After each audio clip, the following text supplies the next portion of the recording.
राम राम ने भाई सारिया ने। ज़िंदगी में सुख और दुख तो बहुत रहते हैं, पर कुछ ऐसी बात होती हैं जो दूसरों की बातें सुनकर लोग थोड़ा मोटिवेट हो जाते हैं। वही मैं आपके लिए कुछ ऐसी बातें लेकर आई हूँ जो आपको पसंद आए। अपने आप को कभी भी किसी से कम नहीं समझना चाहिए। हार हो जाती है जब मान लिया जाता है, जीत तब होती है जब ठान लिया जाता है।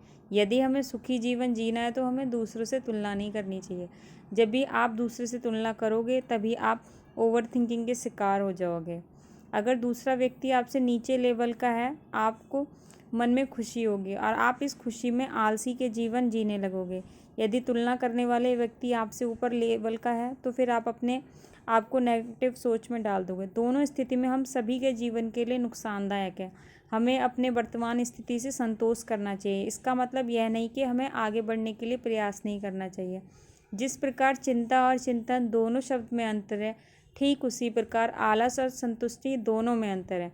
यदि आप अपने वर्तमान स्थिति से संतुष्ट हैं तो हम आगे बढ़ने का प्रयास पूरे मन से करेंगे, उसमें सफलता भी मिलेगी। यदि आप अपनी वर्तमान स्थिति से संतुष्ट नहीं रहते हैं तो हमारा किसी भी अन्य कामों में मन नहीं लगेगा और हम आगे नहीं बढ़ सकते। इसलिए जीवन में संतुष्टि और आगे बढ़ना एक दूसरे का सहयोगी शब्द है। आप सोच रहे होंगे शब्दों से हमें क्या लेना है। दोस्तों, मैं चाहती हूँ कि आप हमेशा जीवन में आगे बढ़ें, इसलिए मैं आपके लिए कुछ अच्छी अच्छी मोटिवेशनल कहानियाँ लेकर आती रहूँगी, जिससे आपका मन शांत रहे, चिंता को दूर करें और अपने स्वभाव को बदलें। जब आप अपनी वर्तमान स्थिति से संतुष्ट होंगे तभी आपको अंदर एक आशावादी विचार उत्पन्न होगा। जब आप अपनी ज़िंदगी से असंतुष्ट रहते हैं तो आप कोई भी नया विचार नहीं अपना सकते। इसलिए मैं आपके साथ एक अच्छी सी मोटिवेशनल स्टोरी लेकर आई हूँ जो आपके लिए काफ़ी लाभदायक साबित होगी। एक व्यक्ति रोज़ पत्थर तोड़ने का काम करता था। वह घर से थोड़ा दूर बड़े से पर्वत के पत्थर तोड़ता था और अपना जीवन यापन करता था। एक दिन उस व्यक्ति ने सोचा, क्या हम जीवन भर यही काम करते रहेंगे? क्या हमारी ज़िंदगी में कभी आराम नहीं मिलेगा? बात सुनते ही उनके मन में एक असंतुष्टि की भावना उत्पन्न हो गई। वह अपने आप को कोसने लगा। असंतुष्टि की भावना के कारण उसे रातों में नींद आना बंद हो गई थी। वह हमेशा सोचने लगा कि मुझे बड़ा बनना है। एक रात जब वह सो रहा था तो उसने एक सपना दिखाई दिया। जब वह पत्थर तोड़ने जा रहा था उसे रास्ते में एक बड़ा सा बंगला दिखाई दिया। उन्होंने सोचा, यह बंगला ही सबसे बड़ा है, यह मेरे पास भी होना चाहिए।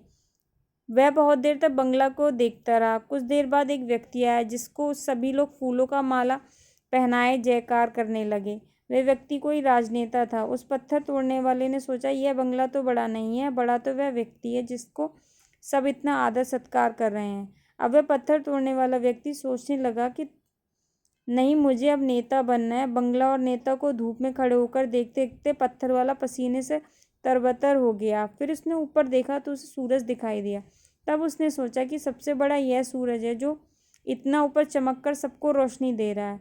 मुझे भी कितना पसीना से तरबतर कर दिया, मुझे तो अब सूरज बनना है। वह सूरज को देख ही रहा था तभी एक घना बादल आया और सूरज तो ढक गया। पत्थर तोड़ने वाले व्यक्ति ने सोचा, यह बादल ही सबसे बड़ा है जो पूरे सूरज को ढक दिया था। वह व्यक्ति बादल को देख ही रहा था कि हवा का एक झोंका आ गया। बादल तो दूर लेकर चला गया, लेकिन पत्थर तोड़ने वाला व्यक्ति देखता रह गया। ये क्या हो रहा है? हवा का झोंका बादल को उड़ा के चला गया। हमें तो अब हवा बनना चाहिए क्योंकि हवा सबसे ताकतवर है। ये बात है, पत्थर तोड़ने वाला व्यक्ति सोच ही रहा था कि हवा एक पहाड़ से टकराया और हवा ने अपनी दिशा मोड़ ली। इस पहाड़ टस से मस नहीं हुआ, यानी पहाड़ में दम है, हमें तो पहाड़ बनना है।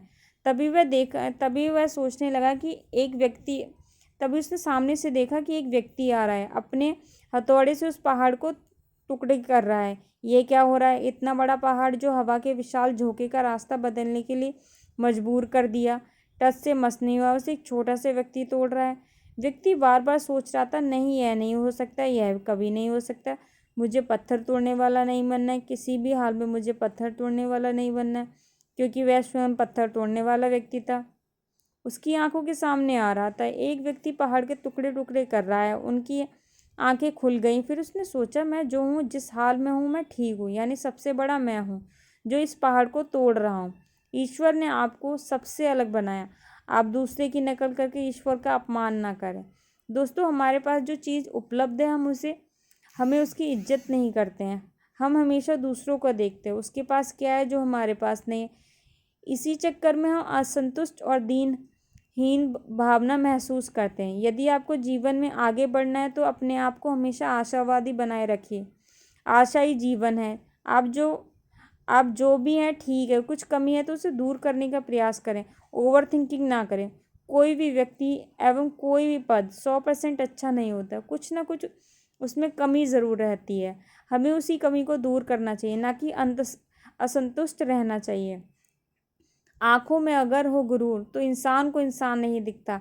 जैसे छत पर चढ़ जाओ तो अपना ही मकान नहीं दिखता। इसलिए आप जैसे भी हो, जिस हाल में भी हो, आपको खुश और संतुष्ट रहना चाहिए एवं जीवन में आगे बढ़ने का हमेशा प्रयास करते रहना चाहिए। आपको कभी रुकना नहीं चाहिए। ठहरा हुआ पानी बहुत जल्दी गंदा हो जाता है, बहता हुआ पानी कभी भी गंदा नहीं होता है। इसलिए आपको हमेशा अपने पानी की तरह बहते रहना चाहिए, आगे की ओर बढ़ते रहना चाहिए।